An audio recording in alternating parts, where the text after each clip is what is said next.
कहानी की शुरुआत में हम विल नाम के एक साइंटिस्ट को देखते हैं जो अल्जाइमर नामी बीमारी का इलाज ढूंढ रहा था, क्योंकि उनके पिता भी अल्जाइमर बीमारी के शिकार थे। विल का उसके पिता के अलावा इस दुनिया में और कोई नहीं था, इसीलिए वो हर हाल में अल्जाइमर नामी बीमारी की दवा बनाना चाहता था। अल्जाइमर एक ऐसी बीमारी है जिसमें धीरे धीरे मरीज की याददाश्त कमजोर होने लगती है और एंड में वो इंसान अपना नाम तक भूल जाता है। अब विल का इस दुनिया में अपने फादर के अलावा और कोई था भी नहीं, इसलिए वो अपने फादर को खुद से दूर होते नहीं देख सकता था। विल दिन रात मेहनत करके फाइनली एक दवा बना लेता है, लेकिन सबसे पहले इंसान पर इस दवा को टेस्ट करना एक रिस्की काम था, इसलिए ये दवा सबसे पहले एक फीमेल चिंपैंजी पर टेस्ट किया जाता है और जो रिजल्ट सामने आया उसने सबको हिलाकर रख दिया। इस दवा से वो फीमेल चिंपैंजी बहुत ज्यादा इंटेलिजेंट हो जाती है। विल जब उसकी इंटेलिजेंस देखता है तो उसे बहुत खुशी होती है और अब वो इस दवा को इंसानों पर इस्तेमाल करना चाहता है। विल सबसे पहले ये बात अपने सीनियर को बताता है और उसके बाद बोर्ड ऑफ मेंबर्स की एक मीटिंग रखी जाती है जहाँ पर वो अपनी प्रेजेंटेशन दे रहा होता है। विल की इस नई दवा से सब के सब बहुत खुश होते हैं क्योंकि इसके रिजल्ट्स बहुत ज्यादा पॉजिटिव थे। विल की प्रेजेंटेशन के दौरान दूसरी तरफ उस फीमेल चिंपैंजी को दिखाया जाता है जिसके ऊपर विल की दवा को इस्तेमाल किया गया था। वहाँ पर एक वर्कर आता है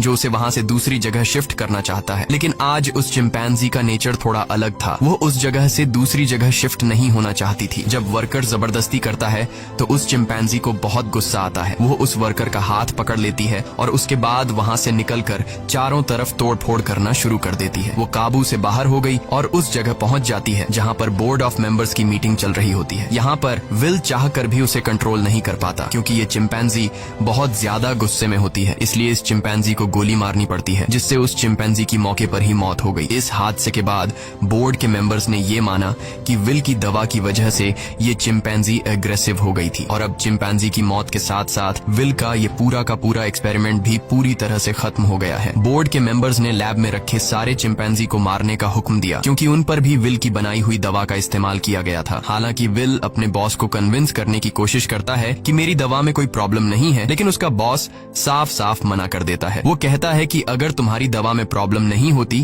तो वो चिंपैंजी इतना ज्यादा अग्रेसिव नहीं होती। विल की 5 सालों की एक्सपेरिमेंट अब जाया हो गई थी। वो अंदर लैब की तरफ जाता है, तभी उसके पास लैब का केयर टेकर आता है और उसे बताता है कि आपकी दवा में कोई भी प्रॉब्लम नहीं है। दरअसल चिंपैंजी आपकी दवा की वजह से अग्रेसिव नहीं हुई थी, बल्कि उसने उसी वक्त एक बच्चे को जन्म दिया था जिस वजह से वो गुस्से में आ गई थी क्योंकि उसे वहाँ से शिफ्ट किया जा रहा था। और अब विल को पूरी बात समझ में आ जाती है। वो वर्कर उसे कहता है कि मैंने बॉस के कहने पर उन सारे चिंपैंजीज को मार दिया और उस बच्चे को नहीं मार पाया जो अभी अभी पैदा हुआ है। उसके बाद विल बिना किसी को बताए चुपके से उस बच्चे को अपने घर ले आता है जहाँ पर विल के फादर भी होते हैं और यहाँ पर हमें दिखाया जाता है कि ये चिंपैंजी का बच्चा छोटा तो है लेकिन उसका दिमाग इंसानों की तरह तेज है। बहुत जल्दी वो विल के पिता से घुल मिल जाता है और विल के पिता उसे नाम देते हैं सीजर। धीरे धीरे 3 साल बीत जाते हैं और अब वो चिंपैंजी का बच्चा जिसका नाम सीजर है वो बहुत ज्यादा स्मार्ट हो चुका है। वो पढ़ सकता है, गेम्स खेलता है और बिल्कुल इंसानों की तरह हर एक काम को करता है। बस वो सिर्फ एक चीज नहीं कर सकता और वो है इंसानों की तरह बोलना, पर वो इंसानों की बातचीत को अच्छी तरह से समझ सकता है। वहीं विल के पिता को दिखाया जाता है जिनकी अल्जाइमर बीमारी की वजह से दिमागी हालत काफी ज्यादा खराब हो चुकी है, यहाँ तक कि उनकी नर्स भी उनका ध्यान रखने से मना कर देती है। वो विल से कहती है कि तुम्हारे पिता को अब हॉस्पिटल की जरूरत है, घर पर उनका टेक केयर नहीं किया जा सकता। विल अपने पिता की हालत देखकर उसे बहुत दुख होता है और अगले दिन जब वो लैब में जाता है तो चुपके से उस दवा को लेकर आता है जो उसने सीजर की मॉम को और बाकी चिंपैंजीज को दी थी और ये दफा उसने स्पेशली अपने पिता के अल्जाइमर बीमारी के लिए बनाई थी। वो जानता था कि उसके पिता का बचना अब नामुमकिन है, इसलिए वो ये रिस्क लेता है और अपने पिता को अल्जाइमर की वो दवा इंजेक्ट कर देता है। विल के पिता पहले इंसान होते हैं जिनके ऊपर इस अल्जाइमर की दवा को यूज किया जाता है। विल रात भर सो नहीं पाता क्योंकि उसे डर लगता है कि कहीं उसके पिता को कुछ हो न जाए और अगली सुबह विल देखता है कि उसके पिता पियानो बजा रहे हैं। वो पूरी तरह से ठीक हो चुके हैं। विल ये देखकर बहुत खुश होता है, यानी उसकी दवा ने उसके पिता को पूरी तरह से ठीक कर दिया है। वहीं हमें सीजर को दिखाया जाता है जो खिड़की से कुछ बच्चों को साइकिल चलाते हुए देखता है। सीजर का भी मन करता है कि वो भी उन बच्चों की तरह साइकिल चलाए, इसलिए वो पड़ोस के घर में चला जाता है, पर इस घर का मालिक बहुत ही खड़ूस इंसान था। वो सीजर को देख लेता है। अब वो सीजर को मारने के लिए बेसबॉल का बैट उठाकर उस पर हमला कर देता है, लेकिन उससे पहले कि वो उसे बुरी तरह से मारता, यहाँ पर विल और उसके पिता सीजर को बचा लेते हैं। विल पड़ोसी को समझाने की कोशिश करता है कि ये सिर्फ खेलने की कोशिश कर रहा था, इससे तुम्हें कोई खतरा नहीं है। पड़ोसी कहता है कि ये मेरे बच्चों को नुकसान पहुंचा सकता है और अगर ये बंदर का बच्चा दोबारा यहाँ पर आया तो मैं इसे मार दूंगा। यहाँ पर सीजर के पैर पर चोट लग गई होती है, इसलिए विल उसे डॉक्टर कैरोलिन के पास ले जाता है और जब कैरोलिन उसका इलाज करती है तो उसे पता चलता है कि ये बहुत ज्यादा इंटेलिजेंट है क्योंकि सीजर विल से इशारों में बात कर रहा होता है। जल्द जल्द ही विल और डॉक्टर कैरोलिन की आपस में दोस्ती हो जाती है। कैरोलिन को सीजर बहुत पसंद आ जाता है, इसलिए वो विल के घर आना शुरू कर देती है, जहाँ उसे पता चलता है कि सीजर हमेशा घर पर रहता है, उसे बाहर नहीं ले जाया जाता, इसीलिए सीजर हमेशा खिड़की से बाहर देखता रहता है। कैरोलिन विल से कहती है कि हमें उसे बाहर ले जाना चाहिए। विल को ये आइडिया पसंद आया और अगले दिन विल और कैरोलिन सीजर को पास के एक जंगल में ले गए, जिसका नाम रेडवुड है। वह खूबसूरत जंगल सीजर के लिए किसी जन्नत से कम नहीं था। सीजर को ये जगह बहुत पसंद आई और इसी तरह से 2 साल और बीत जाते हैं। अब विल और कैरोलिन एक दूसरे के साथ रिलेशनशिप में आ चुके हैं। सीजर भी अब बड़ा हो चुका है और ये लोग हमेशा उस जंगल में आते। एक दिन जब ये लोग रेडवुड जंगल में होते हैं तो वहाँ एक फैमिली आती है जिनके पास एक डॉग होता है जिसके गले में पट्टा बांधा गया होता है। वह डॉग सीजर पर भौंकने लग जाता है, जिसे देखकर सीजर बहुत ज्यादा मायूस हो जाता है। सीजर इसलिए मायूस नहीं होता कि डॉग ने उस पर भौंका, बल्कि वो डॉग के गले में पट्टा देख लेता है और पट्टा तो उसके गले में भी विल ने बांधा था। वो विल से इशारे में पूछता है, क्या मैं तुम्हारा कोई पालतू जानवर हूँ? जिस पर विल जवाब देता है, नहीं, तुम पालतू नहीं हो, तुम मेरे बेटे हो। पर सीजर अब समझदार हो चुका था। वो अपने बारे में जानना चाहता था कि वो कौन है और कहाँ से आया है, इसलिए विल सीजर को अपनी लैब के बाहर ले जाता है और बताता है कि तुम्हारी मॉम यहाँ पर थी, हमने उसके ऊपर एक दवा का इस्तेमाल किया था और उसी दवा की वजह से आज तुम इतने ज्यादा इंटेलिजेंट हो। अब सीजर को अपने बारे में सब कुछ पता चल चुका है। इसके बाद ये लोग घर आते हैं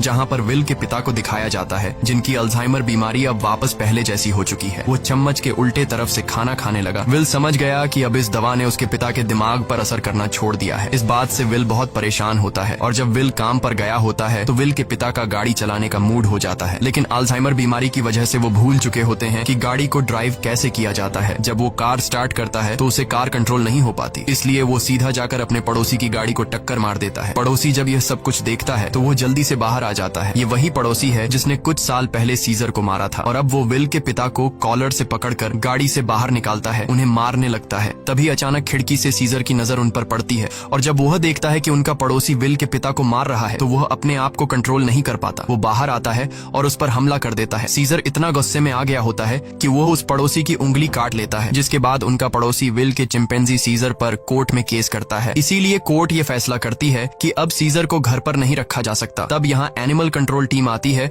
और वो सीजर को उस जगह ले जाते हैं जहाँ पर और भी चिंपैंजीज रहते हैं। सीजर को लगा कि वो यहाँ घूमने के लिए आया है, इसलिए वो एक्टिविटी हॉल को देखकर खुश था, लेकिन उसे पता नहीं था कि अब वो यहाँ हमेशा के लिए कैद रहने वाला है। सीजर जब विल को यहाँ से जाते देखता है तो वो उसके पास दौड़कर आता है, लेकिन अब सीजर उस जगह में कैद हो चुका था। सीजर विल के पास आया और शीशे के दूसरी ओर से इशारे करने लगा कि मुझे भी अपने साथ ले चलो, लेकिन विल मजबूर है और वो कहता है कि तुम्हें अब यहीं पर रहना होगा। इस बात से सीजर को बहुत दुख होता है और विल उसे यहीं पर छोड़कर चला जाता है। दूसरी तरफ विल के पिता को दिखाया जाता है जो एक बार फिर पूरी तरह से अल्जाइमर के शिकार हो चुके हैं और विल अब पहले से भी ज्यादा स्ट्रॉन्ग दवा बनाएगा ताकि वह अपने पिता की बीमारी को हमेशा के लिए ठीक कर दे। विल यह बात अपने बॉस को बताता है कि वह दवा जो मैंने पहले बनाई थी मैंने अपने पिता के ऊपर इस्तेमाल की थी। वो पूरी तरह से ठीक हो गए थे, लेकिन ज्यादा वक्त तक नहीं। अब वो दोबारा से कमजोर हो रहे हैं, इसलिए अब मैं पहले से भी ज्यादा स्ट्रॉन्ग दवा बनाना चाहता हूँ। उसका बॉस उसे इजाजत दे देता है। दूसरी तरफ सीजर को दिखाया जाता है जो बहुत ही ज्यादा उदास था। उसे उम्मीद थी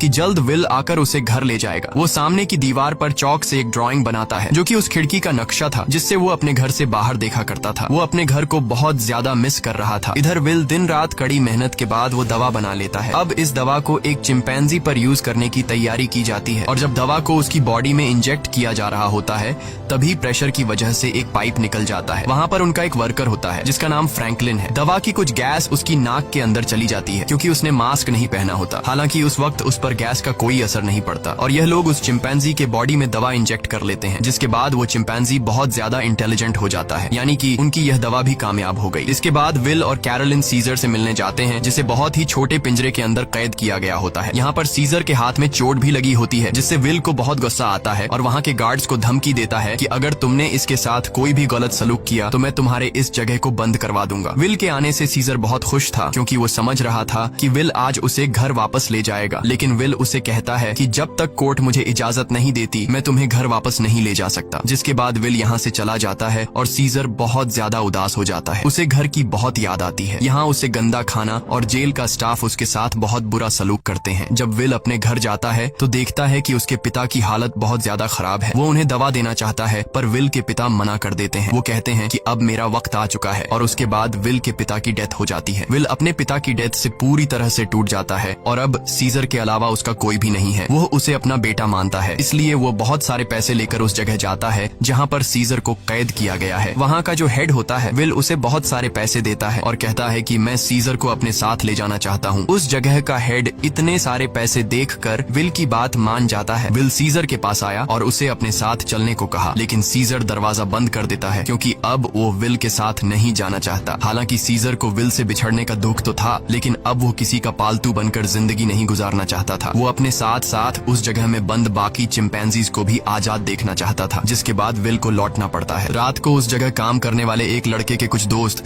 यहाँ पर चिंपैंजीज को देखने के लिए आते हैं और जब इनमें से एक लड़का सीजर के पास आता है तो सीजर उसे पकड़कर अपनी तरफ खींचता है और उसकी जेब से चाकू निकाल लेता है। उस चाकू से सीजर रात को अपने सेल का गेट खोल लेता है। उसके बाद वो सेल से निकलकर चुपके से छत के रास्ते से होते हुए सीधा विल के घर पहुंच जाता है, जहाँ पर उसे वो नई दवा मिल जाती है जो विल ने अल्जाइमर के नए पेशेंट्स के लिए बनाई थी। और अब इस दवा को लेकर वापस वो उसी जगह आ जाता है जहाँ पर बाकी चिंपैंजीज को कैद किया गया है और वहाँ पर उस दवा को खोल देता है, जिससे सारी की सारी गैस चिंपैंजीज इनहेल कर लेते हैं। जिसके बाद सबके सब चिंपैंजीज सीजर की तरह इंटेलिजेंट हो जाते हैं। उनके अंदर सोचने समझने की शक्ति आ जाती है और सीजर का पहला मिशन भी यही था कि सब चिंपैंजीज मेरी तरह इंटेलिजेंट हो जाएं, तभी हम सब इस जगह से भाग पाएंगे। और वो ऐसा करने में कामयाब हो गया। लेकिन दूसरी तरफ फ्रैंकलिन, जिसका गलती से वो गैस नाक के जरिए अंदर चली गई थी, उसकी डेथ हो जाती है। इसका मतलब ये है कि यह दवा सिर्फ चिंपैंजीज पर असर करती है और इंसानों को यह दवा मार देती है। वहीं सीजर को दिखाया जाता है जो अब बाकी चिंपैंजीज के साथ उस जगह से भागना चाहता है, लेकिन तभी वहाँ का एक वर्कर जो सब चिंपैंजीज को बहुत टॉर्चर किया करता था वो आ जाता है और जब वो अपनी करंट वाली स्टिक से उन्हें करंट लगाने की कोशिश करता है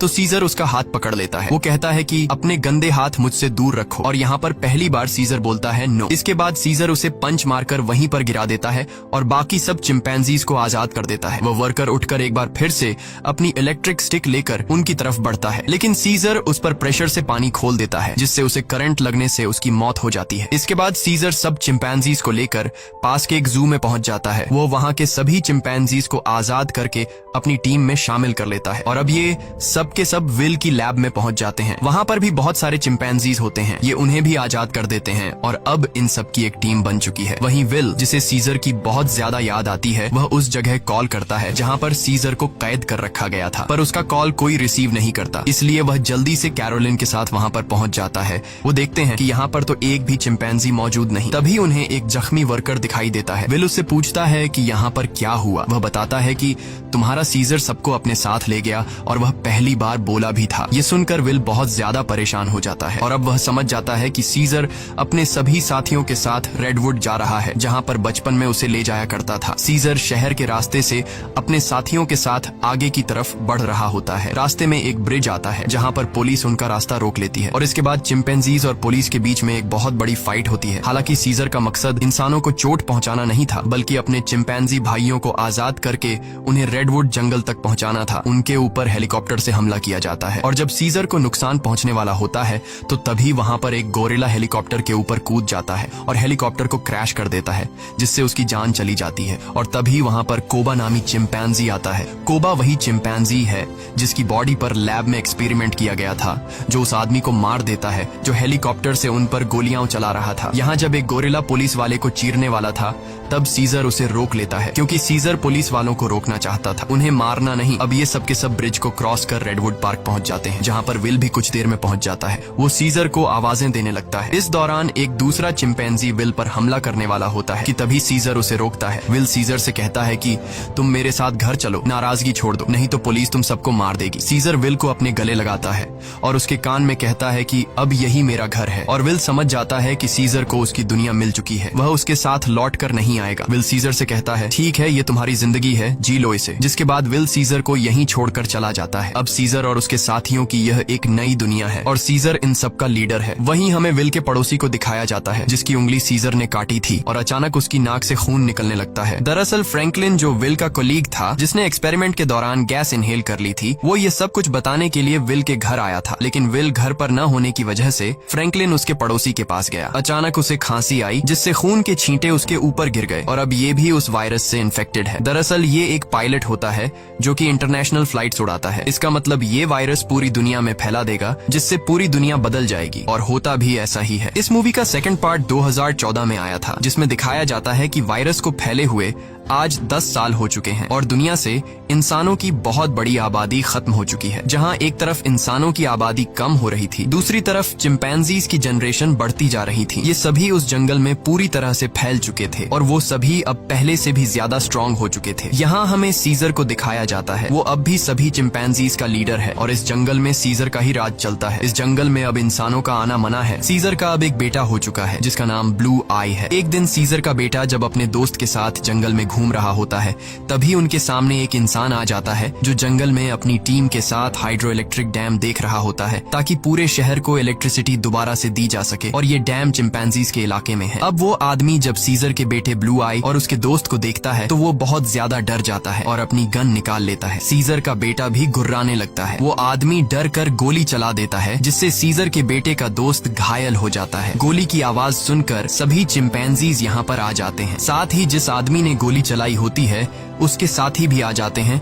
जो यहाँ पर डैम ढूंढ रहे होते हैं। चिंपैंजीज उन्हें मारना चाहते हैं। वो सब उन लोगों पर बहुत ज्यादा गुस्सा होते हैं। तभी इंसानों के ग्रुप का लीडर आगे आता है जिसका नाम मैल्कम है। वो सीजर से बात करता है। वो उसे बताता है कि हम यहाँ पर किसी को नुकसान पहुँचाने के लिए नहीं आए, हम तो बस यहाँ सिर्फ शहर की बिजली ठीक करने के लिए डैम ढूंढ रहे हैं। सीजर उससे कहता है चलो ठीक है, इस बार तुम आ गए लेकिन दोबारा यहाँ पर मत आना, तुम सब यहाँ से चले जाओ। अब वो सब के सब यहाँ से चले जाते हैं और इन्हीं चिंपैंजीज में जो कोबा होता है जिसके ऊपर कभी इंसानों ने एक्सपेरिमेंट्स किए थे, जो इंसानों से बहुत ज्यादा नफरत करता है, वो सभी चिंपैंजीज से कहता है कि इंसान दोबारा से हमारे इलाके में आ गए हैं, वो हमें फिर से नुकसान पहुंचाएंगे, इसलिए इंसानों को हमें अपनी ताकत दिखानी होगी। और सीजर भी अब उसकी बातों में आ जाता है और ये सब तय करते हैं कि ये इंसानों की बस्ती में जाएंगे। और अब सीजर अपने घोड़े पर बैठकर सबके आगे होता है। उसके साथ सभी चिंपैंजीज इंसानों के इलाके में जाते हैं। यहाँ पर दिखाया जाता है कि जो पहले रोशनियों से चमकने वाला एक खूबसूरत शहर हुआ करता था, अब वो पूरी तरह से वीरान हो चुका है। यहाँ पर टेक्नोलॉजी और बहुत सारी चीजें अब पूरी तरह से खत्म हो चुकी हैं। सीजर अपनी पूरी सेना को लेकर इंसानों के इलाके में पहुंच जाता है, जहां पर मैल्कम एक बार फिर से सीजर के सामने आता है और वो सीजर से कहता है कि हम तुमसे माफी मांग चुके हैं। सीजर कहता है कि आज के बाद अगर हमारे इलाके में कोई भी आया तो हम उसे मार देंगे। हम युद्ध नहीं चाहते, लेकिन अगर इंसानों ने दोबारा हमारे इलाके में आने की कोशिश की तो हम किसी को नहीं छोड़ेंगे। यहाँ पर कोबा भी होता है। कोबा चाहता है कि वो इंसानों से युद्ध लड़े, लेकिन सीजर इंसानों को वार्निंग देकर यहाँ से पूरी सेना के साथ निकल जाता है। वही मैल्कम को दिखाया जाता है जो बहुत ज्यादा परेशान होता है क्योंकि जिस जगह में ये लोग रह रहे थे वहाँ पर बिजली नहीं थी और उनका पावर प्लांट खास उसी जगह में था जहाँ पर चिंपैंजीज का इलाका था। वहाँ पर जाना मतलब अपनी मौत को दावत देना है, लेकिन सारी जिंदगी ये लोग बिना इलेक्ट्रिसिटी के तो नहीं रह सकते थे, इसलिए उन्हें हर हाल में वहाँ पर जाकर बिजली ठीक करनी थी। मैल्कम अपने सीनियर से कहता है कि हमें एक बार सीजर से बात करके देखना चाहिए, क्या पता वो हमारी तकलीफ को समझ ले। जिसके बाद मैल्कम अपनी फैमिली और एक ग्रुप लेकर वहाँ जंगल के बाहर पहुँच जाता है। मैल्कम जब सीजर को अपनी सारी सिचुएशन बताता है तो सीजर समझ जाता है क्योंकि वो इंसानों के साथ रह चुका है। उसे पता है कि इलेक्ट्रिसिटी का मतलब क्या है और इंसानों के लिए वो कितनी जरूरी है। सीजर कहता है ठीक है, तुम लोग अंदर आ सकते हो, मगर एक शर्त पर, तुम्हें सारे हथियार हमारे हवाले करने होंगे। मैल्कम मान जाता है और अब अपनी टीम के साथ वो उस जगह पहुँच जाता है जहाँ पर पावर प्लांट है और इसके बाद ये लोग वहाँ पर काम करना शुरू कर देते हैं। मैल्कम की वाइफ और उसका बेटा चिंपैंजीज के बच्चों से बहुत जल्दी घुल मिल जाते हैं और जब ये लोग पावर प्लांट पर काम कर रहे होते हैं तभी एक चिंपैंजी को वहाँ पर छुपी हुई एक गन मिलती है और वो गन सीधा वो लेकर जाता है सीजर के पास। और जब सीजर को पता चलता है कि इंसान अपने साथ छुपाकर यहाँ पर गन लाए हैं तो उसका गुस्सा एक बार फिर से भड़क जाता है और वो मैल्कम और उसके साथियों से कहता है तुम जंगल छोड़कर चले जाओ। लेकिन तभी सीजर को पता चलता है कि उसकी पत्नी जो बहुत लंबे समय से बीमार थी, मैल्कम की पत्नी ने उसे दवा दी थी जिससे अब वो पूरी तरह से ठीक हो गई। ये देखकर सीजर इंसानों को एक और मौका देता है। वो कहता है तुम्हारे पास एक दिन और है, तुम इस पूरे पावर प्लांट को ठीक कर सकते हो और इसके बाद यहाँ से चले जाना। दरअसल मैल्कम का एक साथी जो कभी एक पुलिस ऑफिसर हुआ करता था, उसे चिंपैंजीज पर बिल्कुल भरोसा नहीं है। वो उनसे नफरत करता है और वो यहाँ पर गन्स लेकर आया होता है। उनके पास और भी गन्स होते हैं और जब ये लोग गन्स एक दूसरे को पास कर रहे होते हैं तो ऊपर से कोबा देख लेता है। कोबा गुस्से से लाल हो जाता है कि ये इंसान तो बिल्कुल भी भरोसे के लायक नहीं है और कोबा इंसानों से बहुत ज्यादा नफरत करता है और वो जल्दी से सीजर के पास जाता है। जाता है। वो उसे बताता है कि इंसानों के पास और भी हथियार हैं, इंसान भरोसे के लायक नहीं है, तुम्हें उन्हें हमारे इलाके से निकालना होगा। जिस पर सीजर उसे सब्र रखने को कहता है। इस बात से कोबा को गुस्सा आता है। वो कहता है, तुम्हें अपने साथियों की बिल्कुल भी परवाह नहीं है, तुम इंसानों से प्यार करते हो क्योंकि तुम भी उन्हीं में से एक हो। और अब सीजर को इस बात पर गुस्सा आता है और वो कोबा पर हमला कर देता है। सीजर उसे बहुत बुरी तरह से घायल कर देता है। कोबा अब बदले की आग में जलने लगा। वो यहाँ से सीधा उस जगह जाता है जहाँ पर इंसान और उनके हथियार हैं। वो वहाँ से इंसानों के हथियार लेता है और बहुत सारे इंसानों को मार देता है। और उन्हें मारने के बाद वापस वो अपने इलाके में आता है जहाँ पर वो अपने ही चिंपैंजीज के कई घरों को आग लगा देता है। और जब मौका देखता है कि सीजर बिल्कुल अकेला है, उसके पास कोई भी नहीं है, तो वो चुपके से सीजर को भी गोली मार देता है। सीजर वहीं झाड़ियों में गिर जाता है। इसके बाद कोबा अब सभी चिंपैंजीज के पास जाता है और कहता है, इंसानों ने हमारे घर जला दिए और हमारे लीडर सीजर को भी मार दिया। वो हम पर हमला कर रहे हैं, हमें उन्हें सबक सिखाना होगा। कोबा इंसानों के खिलाफ युद्ध का ऐलान कर देता है। साथ ही वो यह भी ऐलान करता है कि अब मैं तुम सब का लीडर हूँ। इसे सब लीडर मान लेते हैं और इंसानों से युद्ध लड़ने के लिए तैयार हो जाते हैं। दूसरी तरफ इंसानों को दिखाया जाता है जहाँ उनके घरों में अब लाइट आ चुकी होती है क्योंकि पावर प्लांट ठीक हो चुका है। वो सब एक साथ मिलकर एंजॉय कर रहे होते हैं। वहीं कोबा अपनी पूरी सेना के साथ उस जगह पहुंच जाता है जहाँ पर इंसानों के हथियार हैं। सबसे पहले ये चिंपैंजीज इंसानों के हथियार को लूटते हैं और इसके बाद उन्हीं हथियारों से इंसानों के ऊपर हमला कर देते हैं। कई इंसानों को मार दिया जाता है। यहाँ पर वो छोटा चिंपैंजी भी होता है जिसे जंगल में एक इंसान ने गोली मारी थी और अब कोबा उसे हथियार देता है और कहता है, तुम्हें इंसानों को मारना होगा। पर वह मना कर देता है क्योंकि सीजर ने उसे सिखाया था कि कभी भी किसी भी इंसान पर बिना वजह हमला मत करना। और जब वो बच्चा कोबा का ऑर्डर नहीं मानता तो कोबा उसे मार देता है। साथ ही जो चिंपैंजीज उसका हुक्म नहीं मानते वो उन्हें कैद कर लेता है। वही जंगल में मैल्कम और उसकी वाइफ शहर की तरफ आ रहे होते हैं। तभी वहाँ पर उन्हें सीजर दिखता है जो बहुत बुरी तरह से घायल होता है। वो सीजर को अपनी गाड़ी में बैठाकर अपने घर ले आते हैं। वो उसका ट्रीटमेंट करते हैं और सीजर का अच्छी तरह से ख्याल रखते हैं जिससे सीजर की जान में दोबारा जान आ जाती है। सीजर के होश में आने के बाद वो उन्हें बताता है कि मेरे पर हमला मेरे साथी ने किया है जिसका नाम है कोबा। मैल्कम को भी यहाँ पर पूरी बात समझ में आ जाती है। सीजर पूरी तरह से ठीक नहीं था, इसीलिए उसे पूरी तरह से रिकवर करने के लिए मैल्कम मेडिसिन लाने के लिए स्टोर पर जाता है और तभी उसके सामने सीजर का बेटा आ जाता है जिसके हाथ में गन होती है। वो मैल्कम को शूट करने वाला होता है कि मैल्कम उसे बता देता है, तुम्हारे पिता सीजर अब भी जिंदा हैं, वो हमारे पास हैं और उन्हें और किसी ने नहीं बल्कि कोबा ने शूट किया है। इसके बाद मैल्कम सीजर के बेटे को अपने घर ले आता है। वो अपने पिता को जिंदा देखकर बहुत खुश हो जाता है, जहाँ पर सीजर का बेटा सीजर को बताता है कि किस तरह से कोबा ने अपने आप को लीडर बनाया और उसने बाहर की दुनिया में मासूम लोगों की जान ली। सीजर के बेटे को भी अब पता चल चुका है कि उसके पिता सीजर पर और किसी ने नहीं बल्कि कोबा ने गोली चलाई थी। इसीलिए अब वह वापस उसी जगह जाता है जहाँ पर कोबा ने इंसानों को और बहुत सारे चिंपैंजीज को बंदी बनाकर रखा है। सीजर का बेटा सबको आजाद कर देता है। मैल्कम भी उनका साथ देता है और वो उन सबको टावर के अंदर ले आता है जहाँ पर उसकी मुलाकात वही पुलिस ऑफिसर से होती है। वह ऑफिसर मैल्कम को बताता है कि इलेक्ट्रिसिटी आने के बाद मैंने रेडियो से आर्मी के साथ कांटेक्ट कर लिया है और बहुत जल्द बहुत बड़ी आर्मी की सेना यहाँ पर आने वाली है जो सभी चिंपैंजीज का खात्मा कर देगी। साथ ही वह यह भी बताता है कि मैंने टावर के ऊपर बहुत सारे बॉम्ब्स को फिट कर दिया है ताकि जब चिंपैंजीज टावर के ऊपर चढ़ेंगे तो मैं बॉम्ब को ब्लास्ट करके उन सब चिंपैंजीज को मार दूंगा। हालांकि इसमें उसकी खुद भी जान चली जाएगी। उसके हाथ में रिमोट कंट्रोल होता है और अब ये देखने के बाद मैल्कम और सभी इंसान वहाँ से भागना शुरू कर देते हैं। वहीं सीजर को दिखाया जाता है जो अब यहाँ पर पहुंच चुका है। उसका सामना कोबा से होता है और कोबा और उसके बीच फाइट शुरू हो जाती है। सीजर को जिंदा देखकर बाकी चिंपैंजीज भी कोबा की गद्दारी को जान चुके हैं। वहीं हमें उस पुलिस ऑफिसर को दिखाया जाता है जो टाउन के एक हिस्से को बॉम्ब से ब्लास्ट कर देता है जिसमें कई सारे चिंपैंजीज मारे जाते हैं, लेकिन कोबा, सीजर और उसके कई साथी अब भी जिंदा हैं। जब कोबा देखता है कि बहुत सारे चिंपैंजीज वापस सीजर को सपोर्ट करने लगे हैं तो वह उन सब पर गोलियां चलाना शुरू कर देता है। तभी सीजर काफी ऊंचाई से कोबा पर हमला कर देता है और उसे बिल्डिंग से नीचे धकेल देता है। कोबा लोहे की रॉड से लटक जाता है। अब वह सीजर से कहता है, प्लीज मुझे बचा लो, जिसके बाद सीजर उसका हाथ पकड़ लेता है, लेकिन कोबा ने जो किया है उसे माफ नहीं किया जा सकता। इसीलिए सीजर उसका हाथ छोड़कर उसे नीचे गिरा देता है जिससे उसकी मौत हो जाती है। और अब मैल्कम और सीजर एक दूसरे के सामने होते हैं। ये दोनों एक दूसरे से हाथ मिलाते हैं, यानी कि यह दोनों अब अच्छे दोस्त हैं, जैसे कभी सीजर विल का हुआ करता था। मैल्कम सीजर को बताता है कि बहुत जल्दी यहाँ पर आर्मी आने वाली है, तुम सबको यहाँ से निकलना होगा ताकि इस जंग को रोका जा सके। सीजर कहता है कि अब इंसानों और चिंपैंजीज के बीच जो वॉर है उसे कभी खत्म नहीं किया जा सकता। इसी के साथ यह कहानी खत्म हो जाती है। अगर वीडियो आपको अच्छी लगी हो तो हमारे चैनल को सब्सक्राइब और वीडियो को लाइक जरूर कीजिएगा।